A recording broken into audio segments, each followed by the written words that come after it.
Welcome to Beacon of Speech. Unbeknownst to you, we've already been doing Beacon of Speech for an hour. I'm Fred Hunt, that's Ted Coley. Ted Coley, breaking news within the last hour while we were doing show prep. Kobe Bryant, dead.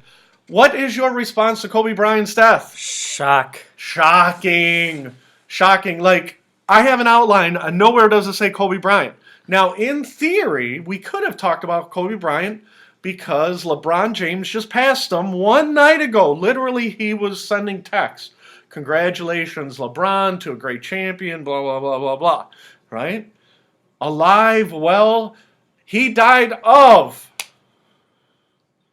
Helicopter crash. helicopter crash, probably blunt force trauma. So you don't know if he was running off the helicopter. Everything we would say right now is literally speculation.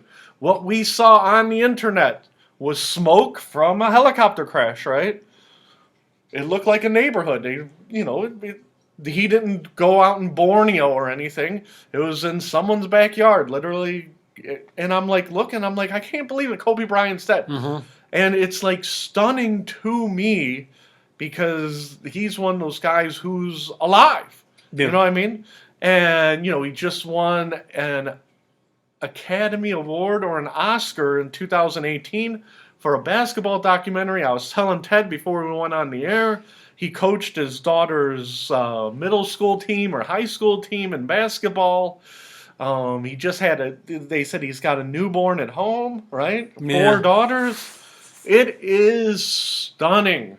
Yeah, it's just amazing that you could be ultra successful and then it's just over like that. Yeah, and that's it. And I am stunned. When I first saw it on TMZ, I'm like, that can't be right. That's got to be a rumor, right? Because it's TMZ. And then we double-checked it on ESPN. We double-checked it on Drudge Report. I think we looked at Yahoo News. All of them, Kobe Bryant dead. Stunning. Yeah, I guess what I'm saying is that it's like, in a way, it's like you think of people who are like so successful, in a way you almost think of them as immortal. Yeah. And then you realize they're human just like everybody else. Yeah, because in my head, Kobe Bryant was going to die at 90. Like, who's the guy who runs Fox News? Rupert Murdoch. Yeah. Right? In my head, Kobe Bryant has money, fame, looks.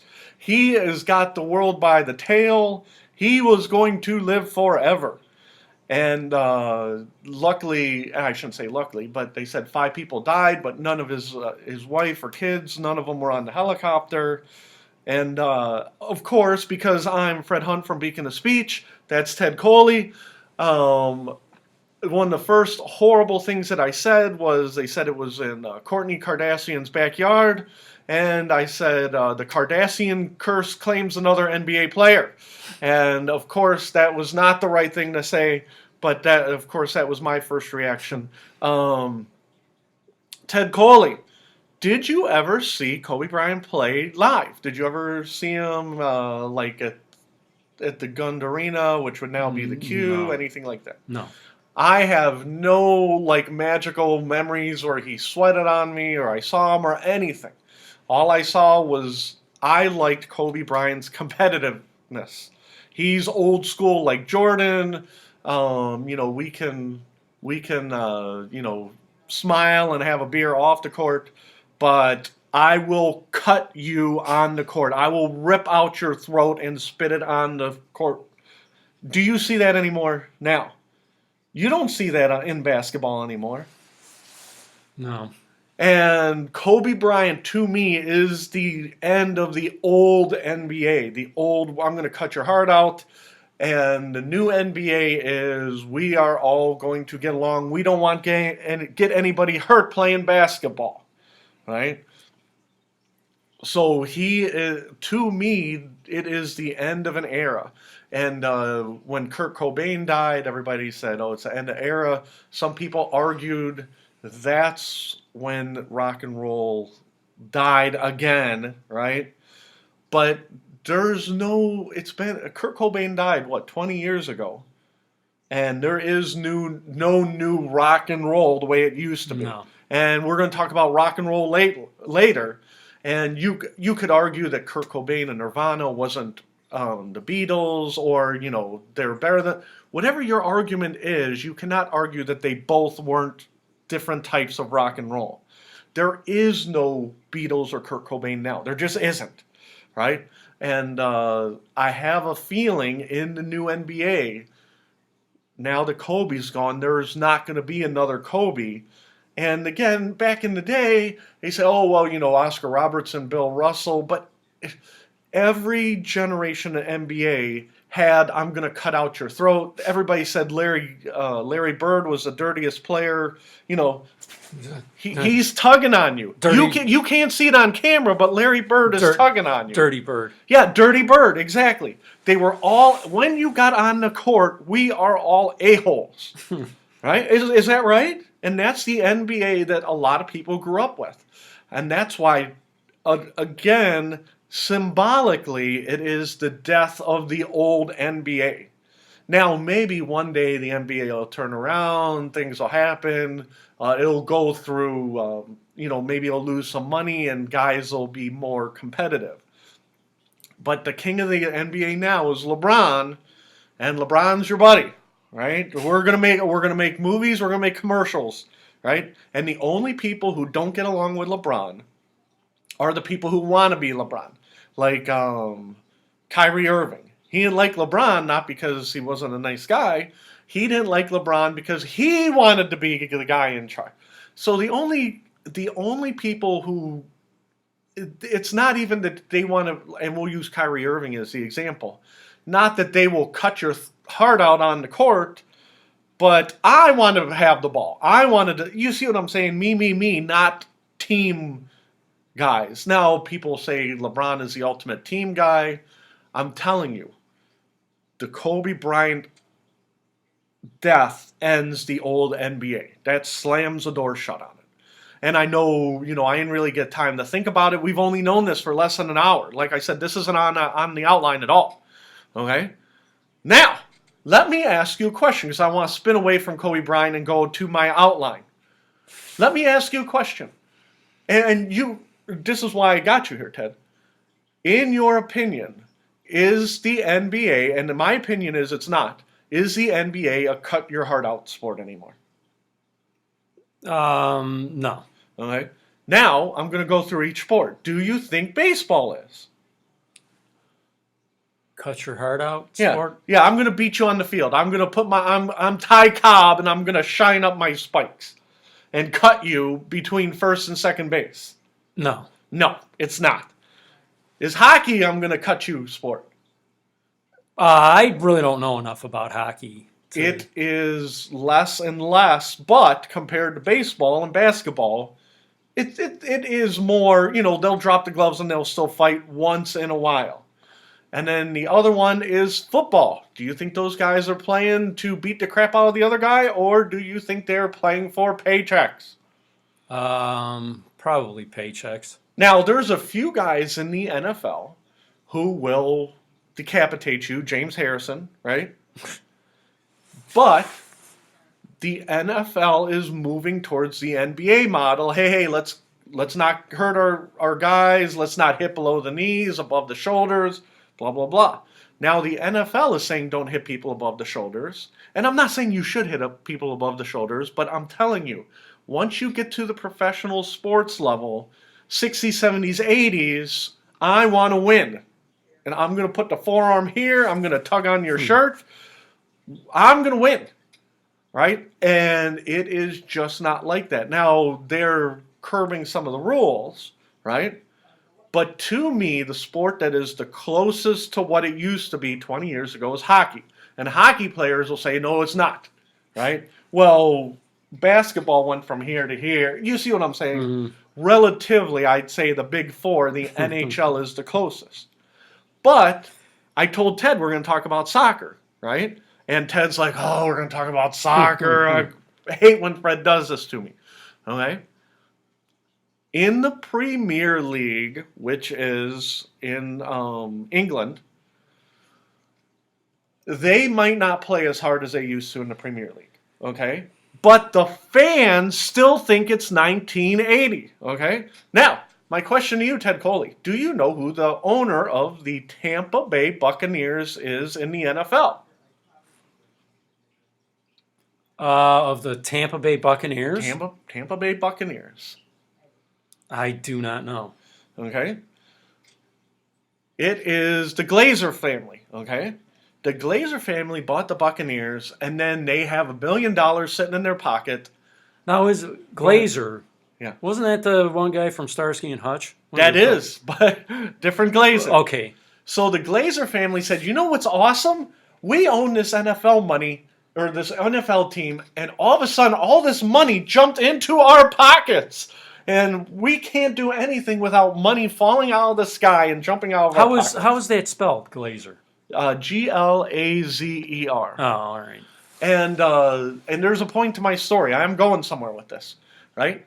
So they said, we're going to buy a Premier League team, right? So they bought Manchester United, arguably one of the 4 most decorated clubs in all of England and all of, I shouldn't say all, the whole world, right? Bought Manchester United. England and elsewhere. Yeah, England and elsewhere. But I would argue that the Premier League is still competitive, but like hockey, not like it was in the 80s, right? But the fans still think it's the 80s, right? Now, what happens when Jameis Winston of the Tampa Bay Buccaneers throws an interception? What happens? Yeah, what happens? What happens? I don't know. Boo! Right? Or give me another beer, right? The fans care, but they don't care. You know what I mean? Oh, Winston, you suck! Somebody grabs you, says, oh, listen, we're going to escort you out of the stadium. Right? Now, in Manchester, England, just this past weekend, the fans started chanting, we want Glazer out! We want Glazer out! Right? That's when they used to chant jump art in the NFL. You remember that? With the Cleveland Browns. So I'm only going back 1 week. We want Glazer out. We want Glazer out. And they're like, oh, you know what place they're? They're like in 5th place in the Premier League out of 20. And they are ready to burn down their own stadium. Because they are... if you're not first, you're last. Yeah, that's exactly right. Ricky Bobby. So you know who still has the mentality? The fans in England. They're not in 20th. They're not in 7th. They're in 5th. And they're like, we're sick of being in 5th. We want to be in 1st. We're going to burn down this goddamn stadium. They're talking about doing walkouts just like the Browns in the 80s. Which is, my point is that the fans care more than the players nowadays, right? Mm-hmm. Because do you think that the NFL is like in the 80s? Not now. No, not now. But in England, the fans are still living it. They still want to fight in the streets, and they're like, oh, no, you can't fight in the streets. Then we're going to burn down the stadium. And this is the best part. In England, you'll like this, okay? In England, they don't have general managers. They're like chairmen, because they make soccer. Oh, yeah, we're prim and proper. We're the chairman of the team, right? Chairman of Manchester United is Ed Woodward, right? So they're in the stands. Ed Woodward's gonna die. Ed Woodward's gonna die. They're chanting for the director's death in the stands, and they're like lighting effigies in the street and like beating on them like with pinatas, You don't see that in the NFL. They're like, oh no, don't beat on pinatas out there. If you're the Cleveland Browns, you come in dead last out of 32 teams. Just keep paying your money, right? In England, the fans still think it's the 80s, and they still want, the sharp cleats and put your elbow in the throat, right?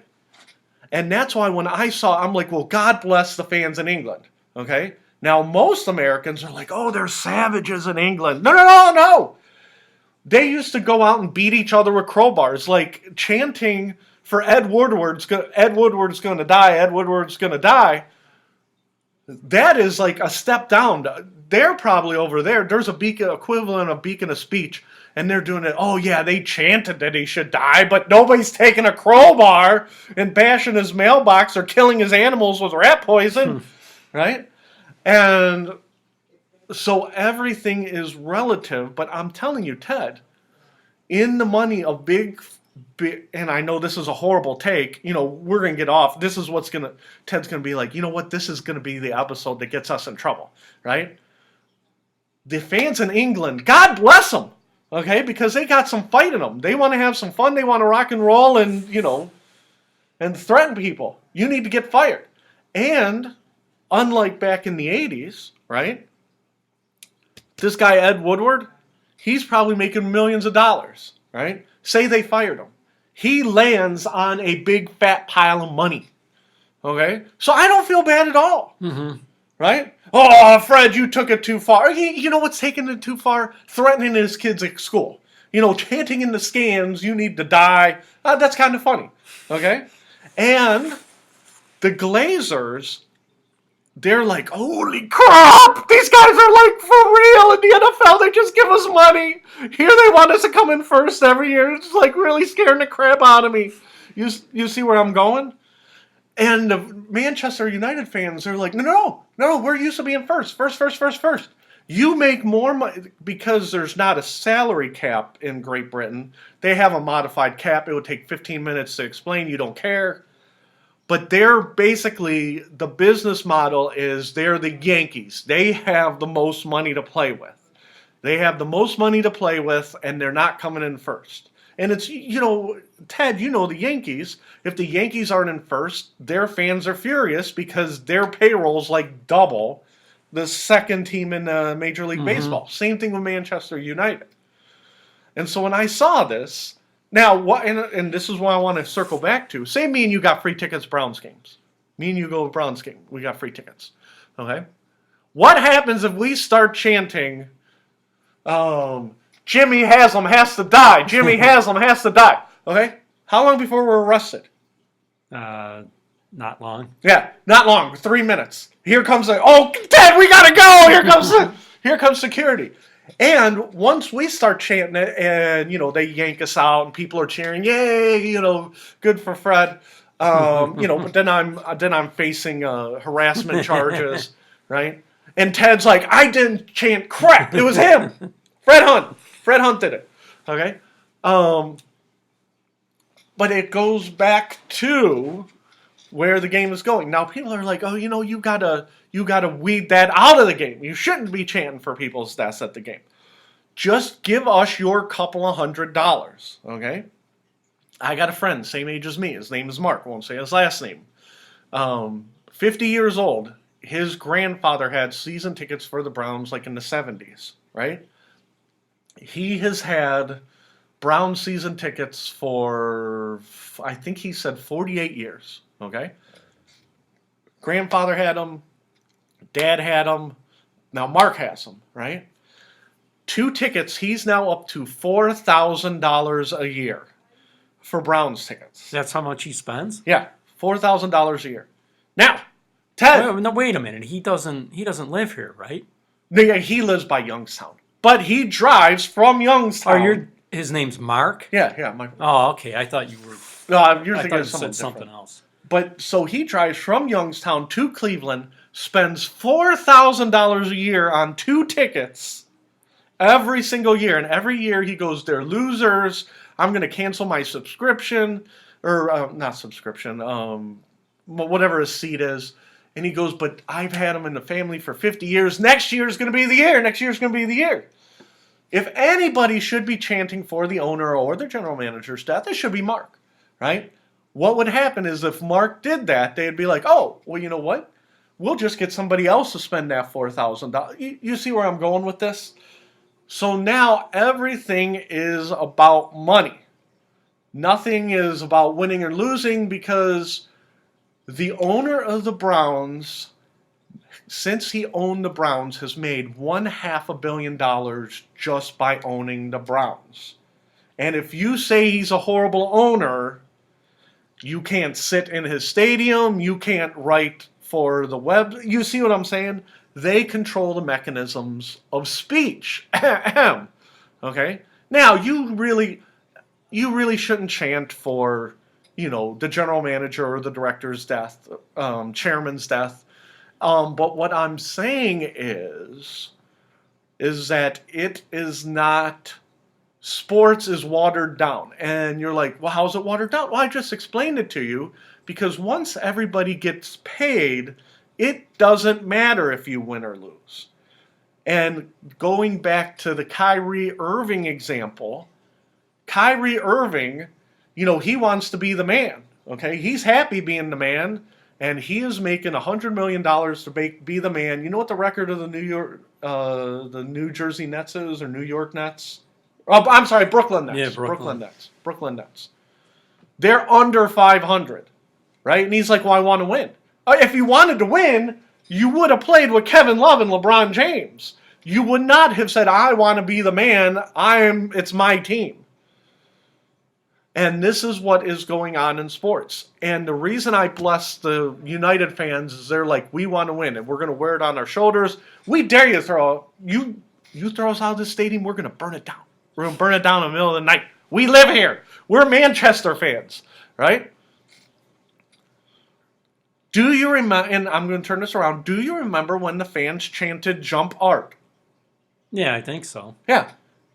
And Art Modell, he saw the signs that said Jump Art, and he's all upset, and he's like, I'm a good owner, right? What'd he do? He sold the team. Took the team away, because he's an a-hole. And why'd he do it?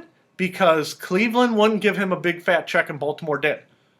And that's why I'm glad he's not in the Hall of Fame, because his reward was money, okay? And it's the same thing with certain athletes. Winning is not your reward. Everybody wants to win, right? And let's say that they had one position of, we're going to do beacon of speech and only one of us can win, right? You only get one position. And I could be like, you know what, I'm not doing it without Ted. And they'll be like, okay, well, I'm not taking either one of you. Now, say I'm an athlete and we're playing tennis, me versus Ted. Only one guy can go on.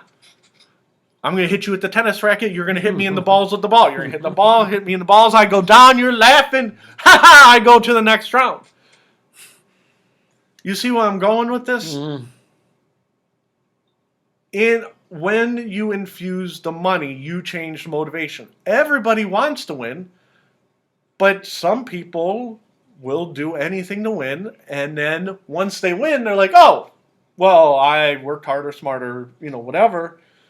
But now you take it to the workplace, and the guys who win aren't the guys who play by the rules all the time. They're the guys who are tugging. That guy sucks. I should be manager. I should be manager.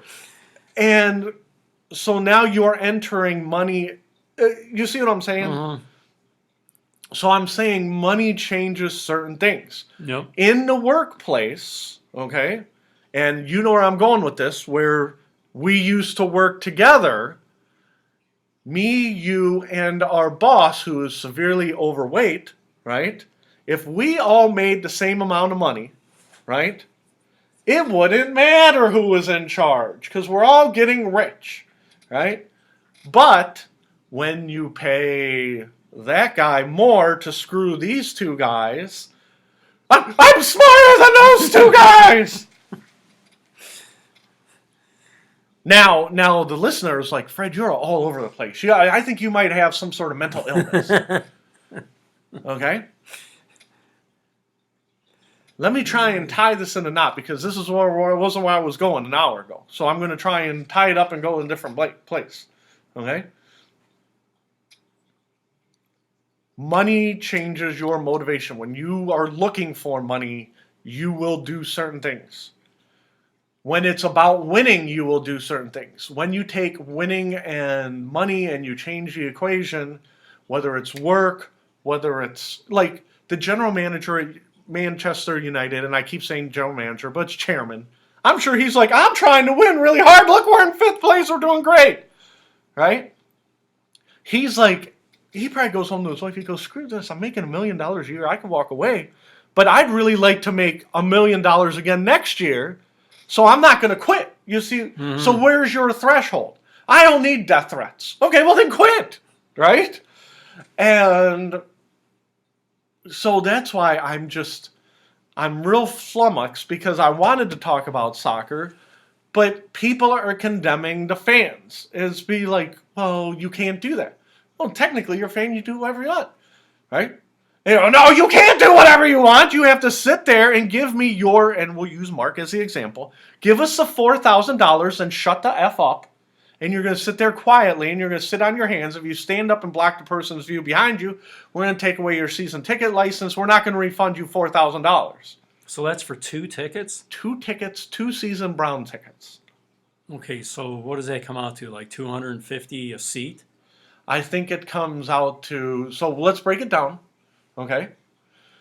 $4,000 for 2 seats. So it's $2,000 a seat, right? For 10 games. Oh, 10 games. Because it's 8 games, 2 exhibition games. $200 a seat. So you are paying $200 a seat. And if you act up, we're going to take that seat away from you. And if you chant, Jimmy Haslam's going to die, we're going to yank that out and we're not giving you your money back. And we're going to press charge it. You see what I'm saying? You are pulling the purse strings. Now, the Manchester people are like, we're in 5th place. Who cares? You can take away my seat. I'm never coming back. But this goes back to when Manchester, they would go out and you'd have the hooligans and they would, we're going to fight your fans. And that's why they had to install the rules. While fans have to sit on one side of the stadium here, because they would fight all the time. My fans are going to fight your fans. And how many fights have you heard about at Cleveland Stadium? At the old Municipal Stadium, as every week you'd hear about a fight. At the new Municipal Stadium, you hear somebody breathe on somebody, and next thing you know, there's charges and blah, blah, blah. Now, I'm not saying that you should go start fights. What I'm saying is that you control people by the mechanisms of money. Yep. It's all about money. And Kobe Bryant, again, in the NBA, he was symbolic of, you know what? Kobe Bryant, when he was a free agent, he says, I am going to get every nickel. And I'm not going to give you a hometown discount. You better give me every goddamn nickel, right? And the Lakers tried to say, no, hey, we can't win. And listen, you screw players all the time. And they said he went into negotiations. He's like, okay, you know what I'll do? I'll go to the Clippers. And they said, don't go to the Clippers. He goes, screw you, I'll go to the San Antonio. Oh my God, don't go to the San Antonio Spurs. You see what I'm saying? They said he was ruthless when it came to free agency, and he milked the Lakers for every penny. Yeah, he was only with them, right? Yeah. But do you remember when he was 36, 37, he blew out his Achilles, and those Lakers teams were like 20-62. And you know why? Because he got those ironclad long-term contracts and milked every penny out of the Lakers, right? He was ruthless off the court as well. And his angle was, in business, you be ruthless, I be ruthless, right? So like I said, you can cut it either way. You can say, oh, Fred, all athletes care about is money. Okay? I'm telling you. I'm sorry. It's just Kobe Bryant came from another generation. Okay? He wanted to win and make money.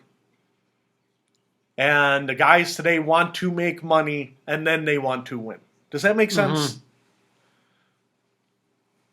Yeah. And in my head, Kobe Bryant is the last one who says, I wanted to win first and make money second. Okay? I'm sorry, I'm going to sit quietly. I feel like I should be put in a corner because I have the totally wrong tape. Let's say somebody listens to this, they're like, oh my God, Fred's saying they should kill the chairman of Manchester United.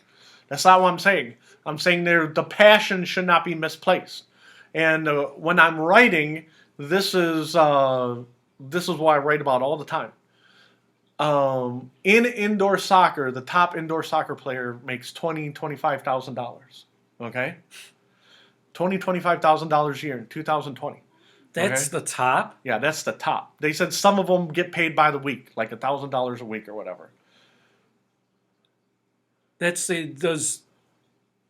Indoor soccer. Indoor soccer. Now, does Cleveland have a team? No. They used to, right? Yes. So, was that the crunch Yep. or? Back in the day, I knew crunch players, and I did not know exactly what they made, but let's say that a UPS driver made 50 grand a year, right? They were like, yeah, we make about the same as what your dad makes, right? And so now they actually make less because the league folded and this is like the fourth league, right? But those guys are playing for the passion of the game, right? There is And you say now that Cleveland does not have a they team. do not have an indoor soccer team. Okay, but originally it was what, the Force? The Force and then the Crunch, and then I think they changed it back to the Force, and then for 1 year there was the Freeze, right? And I think the Freeze's salary cap was like $100,000, not for a player, for the whole, like every player on their team. And that's why it bothers me when they talk about $100 million contracts and they're like, well, I want to win. Well, yeah, everybody wants to win, but you want to make money. You want to make sure you have that money. So really, it's like the way indoor soccer is now is like the way probably baseball was 50 years ago. 80 years ago. 80 years ago? Yeah. I did an article about Ty Cobb, and it was about 6 months ago.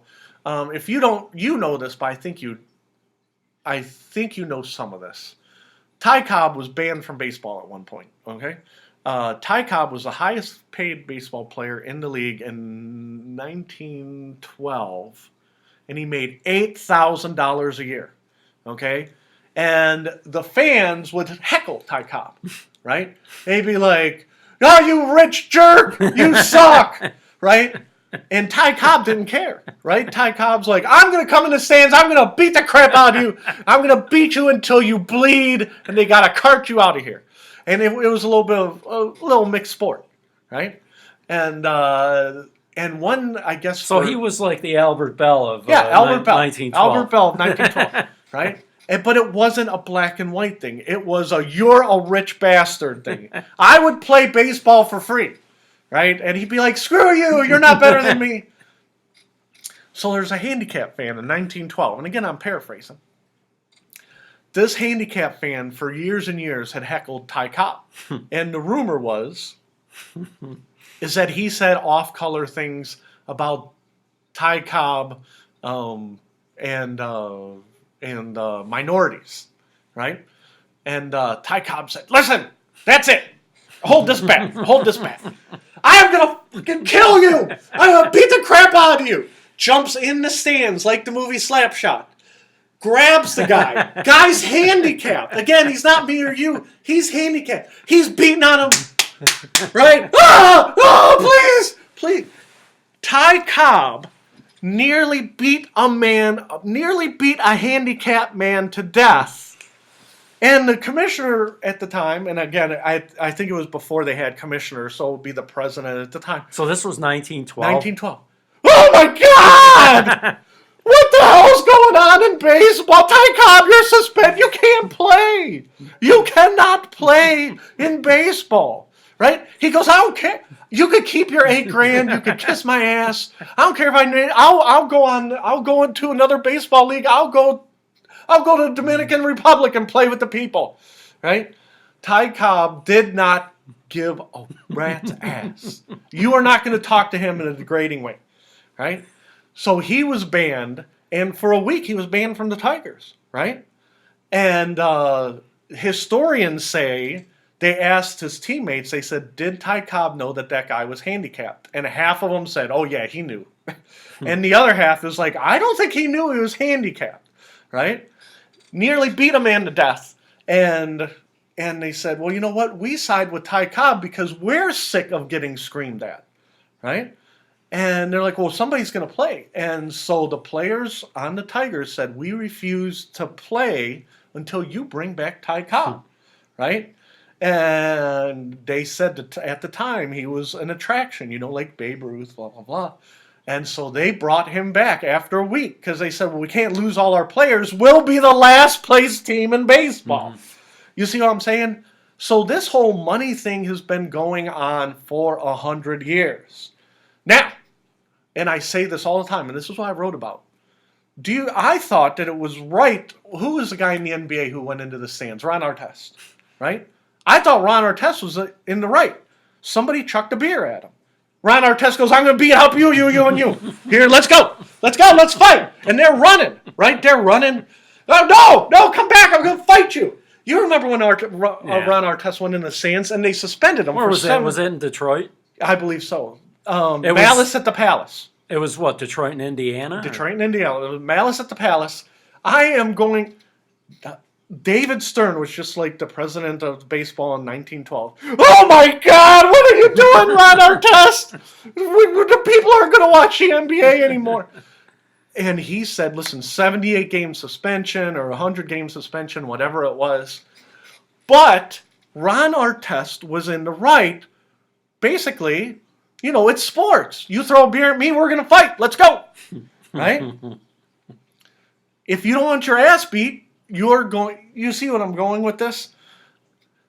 And so at the end of the day, David Stern says you cannot go into the stands and beat on fans because it's bad for the product, right?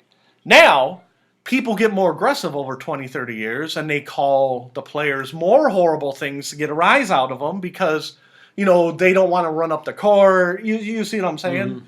And now you come into, is it racism or is it, I paid $500 for a ticket and you said you need the night off because you need a day of rest. You see what I'm saying? Now you are creating systems where you're like, well, I can't go in the stands and beat the crap out of them like I want to. Well, now you're getting into the lines of where is free speech and what's racism, what's assault, blah, blah, blah. But it goes back to, like the guy chucked a beer at Ron Artest, so somebody threw something at LeBron James's kid this week. Hit him with some garbage, right? Mm-hmm. LeBron James' kid is 15 years old. Let's go in the fans, let's fight, right? That happened? Yeah, that happened this week. And LeBron James said there's no place in the game because LeBron James understands that the NBA is a product, okay? He is not thinking of basketball as a sport. And when men play sports, sometimes it gets out of hand. And I'm not saying that people should never be suspended. When they cross the line, they should be suspended, right? But what I'm saying is there's certain mechanisms you can do to kick fans out, right? Now you're saying, Fred, that's the exact opposite of what you're saying in soccer, right? No, it's not.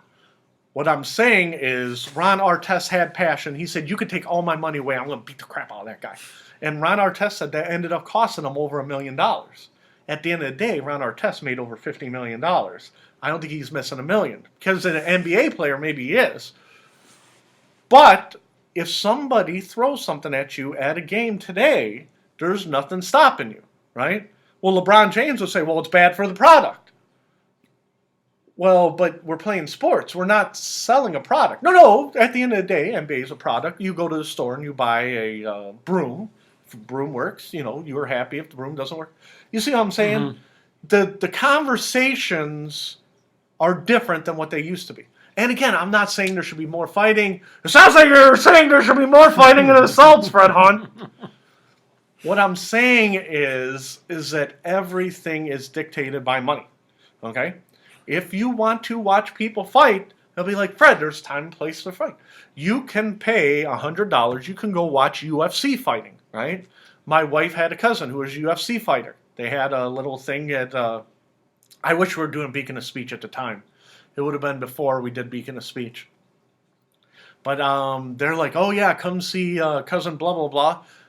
He's doing MMA low-level fights. Come watch him. Right? Time and place for fighting. So you can still watch fights. I'm going to fight you. Me and Ted, they just did some celebrity YouTube boxing match. It'd be like, you know what? Ted's sick of Fred's crap. He wants to do celebrity boxing. We're going to charge people and then half of it will go to charity. That's not true because I would not fight you for charity. If I fought you, I'd make sure I get money for it.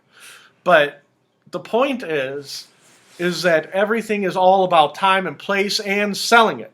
I want to see Fred and Ted fight in a boxing match. I will pay money.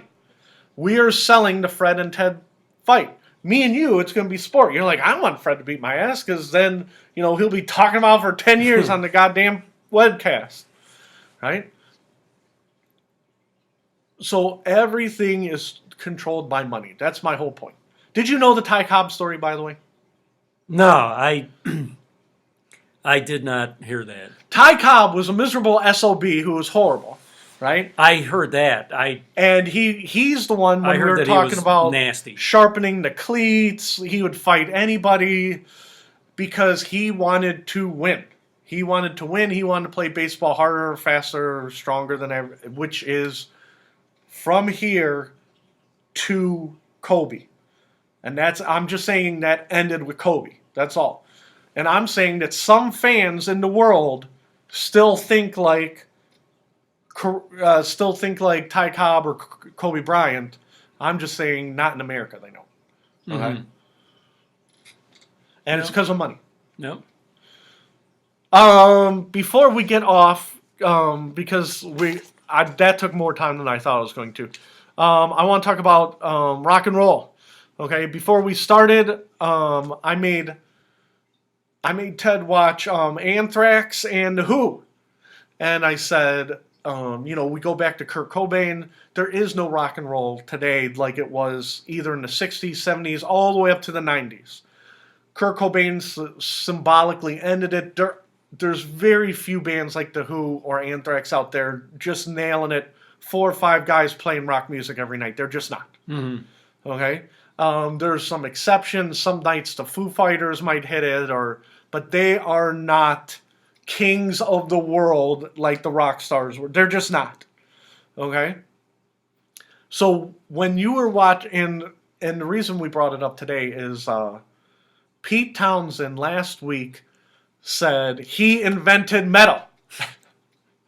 Right? Now, we're going to disagree on this. After watching Anthrax and The Who again, I think there's a shred of truth in it. Okay? I cannot say he directly invented metal, but I think there's a shred of truth in that. When Pete Townsend says he invented metal, what do you say? I think he might be like stretching the truth. And you have read the Pete Townsend biography. Yeah. Right? And you said that you liked it, right? Yeah. But you also said that Pete Townsend's kind of full of himself. Would you say that's fair? Yeah, I mean, I read Roger Daltrey's autobiography too, and I came away feeling like I have more in common with Roger Daltrey than I do with Pete Townsend. And I didn't feel that way before, you know what I mean? Yeah. But because I thought you said, and again, I'm trying to remember, I thought you said Pete Townsend's biography was a little more, I can't remember what word you used, but in my head it's popping up arrogant. He's a little more arrogant than Roger Daltrey, and Roger Daltrey is a little more earthy. Yeah. So...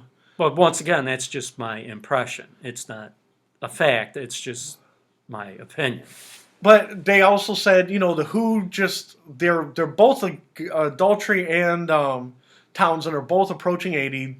They're out promoting their album, and that's where I got the quote that Pete Townsend's like, yeah, I helped invent metal. I'm like, yeah, not so much. He's like, come buy my album. And they said when Rolling Stone interviews the two of them, right, that Rolling Stone magazine said they could not be more opposite. They said one of them wants to hang around their castle in England. The other one wants to stay active and do side projects all day long. Now, I can't remember which one was which, because I'm like,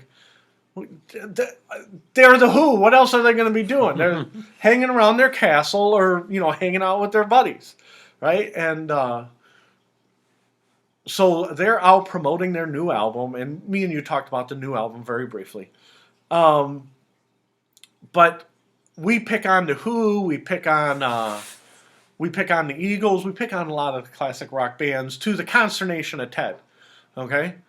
But this is one of the things that I came across this week. And if this doesn't push you to quit Beacon of Speech, nothing will. Okay, this is the most horrible classic rock story ever.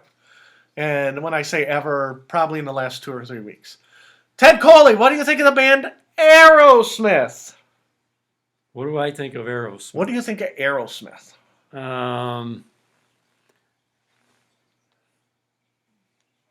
I thought I saw something move behind us. Go ahead. What do you think of the band Aerosmith? What do I think of Aerosmith? Aerosmith now kind of gets on my nerves. Aerosmith gets on my nerves. Ted, we agree. Now we're going to see why they get on each other's nerves, and we'll see if it's similar. Now, back in the day, in the 70s, I used to listen to the Toys in the Attic album, and I wore that out. Right? I don't know if you're a fan of Toys in the Attic. That is when Aerosmith was kings. They were kings of the world, just like the Who, the Beatles, blah, blah, blah. Aerosmith, they all were doing mountains of drugs. They were not unlike Motley Crue. They were the rock star stories. Now, it was in the early 80s. They're putting out albums that literally sound like a bunch of junkies in an alley. Okay? Terrible, terrible albums. They all went to rehab. They more or less went all to rehab together, right? Yeah. Not exact. They didn't go to rehab was... as a band, but they took time off to refocus. They came back in the 80s. They had a second wave of popularity that very few bands have. Wave 2 of Aerosmith. Thumbs down. Okay, I'm like, please just go away or sing Dream On. I don't want to hear... My prom song in 87 or 88 was Angel by Aerosmith. And I'm like, you used to be such a great band, and now you suck. Just go away. This is embarrassing, right? And then I talk to people who like music, and they're like, if you actually listen to Steven Tyler sing, that his voice is tore up. He can't hit high notes. He can't hit low notes. He can barely harmonize. Right? And they said that Aerosmith was a shadow of what they used to be. Okay? I was off of the Aerosmith wagon by prom, which would be 17 years old. How far away from 17 do I look, Ted Coley? That's about 30 years in the rearview mirror. Mm-hmm. Now, they kept it together, and some people liked Aerosmith. That's your thing. God bless you. Okay? Steven Tyler says, I want to go do America's Got Talent or The Voice or whatever the hell he did. I want to release a country album. Oh my God! Just break up Aerosmith and get on with it. Right? Steven Tyler wore on my nerves. Now, I'm going to stop there. I'm going to stop in 2019. Tell me why Aerosmith... Steven Tyler what? He got on my nerves. Oh. Now we stop at 2019. Now, why did Aerosmith get on your nerves? I told you why they got on my nerves. Probably because you ended up knowing too much about him. You know what I mean? Yeah. It's like you can't. My friend, the drummer, used to say you shouldn't dig too deep, and I always because I always years ago wanted to know more about. Yeah. The musicians, and he would always tell me, he goes, that's not a good idea. and now now I proved it. Now I proved the drummer right. Now I finally know what he means, because it ruins the image. Yeah. You know? Because again, back to the sports analogy, I remember listening to rock and roll. I don't care what they look like. This is a great song. They are nailing it. The great bass part, great drum solo. They're playing, in Anthrax's case, they're playing at 1,000 miles an hour. How hard is that? You see what I'm saying? Mm-hmm. And then this might be the final straw, so I might have to chain you to the chair, right? Aerosmith was invited to play at the Grammys, right? When are the Grammys? Well, they're tonight. Tonight. They were invited to play. Oh, they were invited this year, today? Yeah, to play at the Grammys, not because they got a new album, not because they got a new song. They're getting a Lifetime Achievement Award for the Grammys. So that's nice. That's like getting in the Rock and Roll Hall of Fame, right? So Who are the 5 guys of Aerosmith? I don't know if you can name them, and that's why I'm asking. My question to you is, can you name the 5 guys of Aerosmith? All right. Now, we know Steven Tyler, Joe Perry. Joe Perry, I think the drummer is Joey Kramer. Joey Kramer, and I'm going to write this down because I could not name Joey Kramer. Okay, go ahead. Brad Whitford. I think that's correct. And Tom Hamilton. Tom Hamilton. Now, throughout the years, because they're old men, they're in their 70s, Tyler Perry, I'm sorry. Steven Tyler, Joe Perry, they have had, tore ligaments in their elbow, they can't sing, blah, blah, blah. Every time throughout history, they have made accommodations for injuries for the 5 guys, right? Tonight, okay, they are not going to have Joey Kramer playing for the Grammys tonight. Why not? That's the drummer. Yeah, that's the drummer. Why not? Why not? I assume he's hurt or something. He is injured. Now, Joey Kramer is furious. He's like, listen, we've had this Grammy thing on our calendar for 18 months. You know I'm injured. You know I cannot play for 6 months. And they're like, yeah, that's why we got a substitute to play for you for the Grammys. The hell you are, I'm Joey Kramer! Screw you, I will take the 4 of you to court. I will fight you. I will see you in hell. Right? Okay? Now, they said, Joey, you're taking it personal. Listen, the date is locked. It is January, whatever today's date is, January 26th. Isn't Steven Tyler a drummer too? I think he is. But wouldn't it be funny if he played the drums and sang? He cannot do that anymore in the 70s. In his 70s. But so Joey Kramer said, listen, you know I had an injury. I am Do you know what his injury is? Oh, when we're done, we'll look it up. Okay? And they said, listen, everybody heals at different rates. The Grammys were locked in stone, right? And so we made the arrangements that we would have a drummer for the Grammys. I'm getting my lawyer. I'm playing at the Grammys. Do you know who the replacement is? Oh, we'll look at it afterwards because I don't know who the replacement is. So just yesterday, Aerosmith has been practicing for the Grammys without Joey Kramer, with the 4 original members and a new drummer specifically for the Grammys. They're going to play a medley of Aerosmith hits, right? And they said, well, we're not playing songs that we have played 10,000 times before. We're playing a medley for the Grammys. Joey Kramer, you're taking it personally. He's like, yeah, because I'm Joey Kramer. I've been in a band for 50 years. You won't let me play, right? So he got a court injunction to not allow the rest of Aerosmith to play without him. Grammys are like, that court injunction is no good here. We're going to have the other 4 members of Aerosmith, and we're going to have a substitute drummer, right? And the Grammys said, listen, we're going to have a compromise.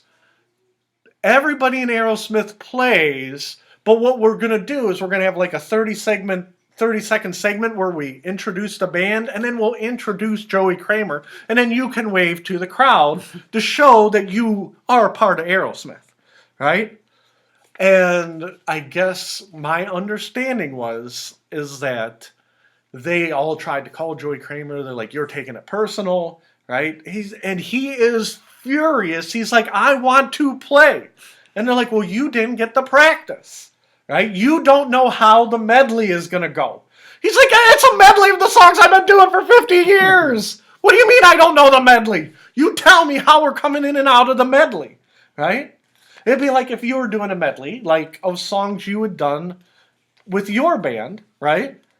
And you're like, oh, well, yeah, we just come in here, we come out at the chorus. You see what I'm saying? Mm-hmm. They're not splitting the atom. They're doing a medley of Aerosmith songs. Mm-hmm. And so Joey, as of now when we get off, because I know you haven't heard this story before, Joey Kramer is still furious. And he wants to acknowledge the fans. He wants to acknowledge Grammys. he also wants to stab Joe Perry in the heart.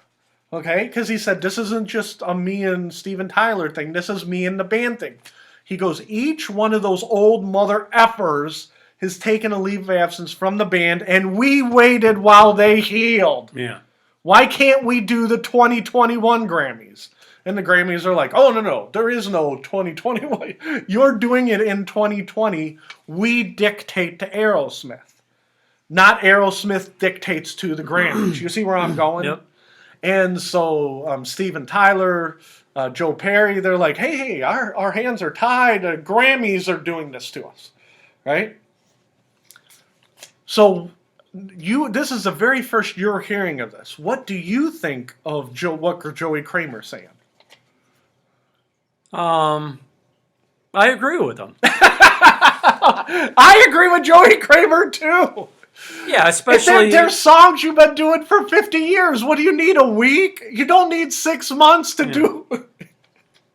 Yep. Ted, if you, and you know, me and you, we joked around about this on Beacon of Speech. You used to do Taking Care of Business, and you probably performed it live every time you guys did it together. Today, if I said, I'm going to give you a week, and you got to do a 36 outro of Taking Care of Business, do you think you could do that?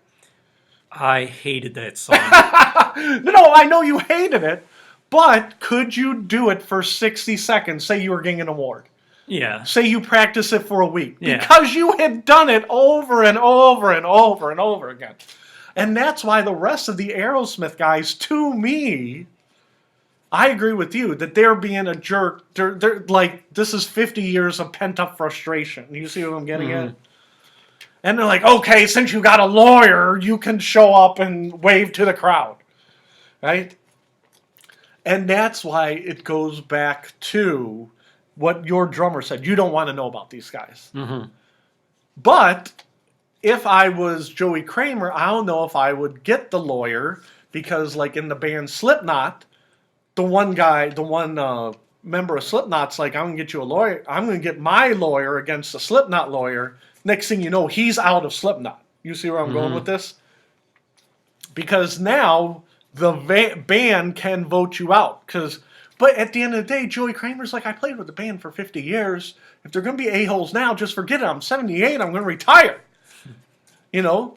And they're like, we haven't liked Joey Kramer since 1979. Well, guess what? I haven't liked Aerosmith since 1979. We are even. Yeah. Right? Yep.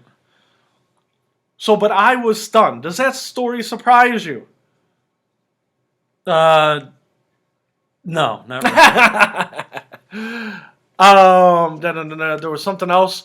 We'll probably skip this for next week. You know, really, Oh, those kind of things have probably been going on for 50 years with those guys. Oh, yeah. The difference is that, 30 or 40 years ago, they were on drugs, too. Yeah. So your ability to deal with disagreements is a lot less. Oh, yeah.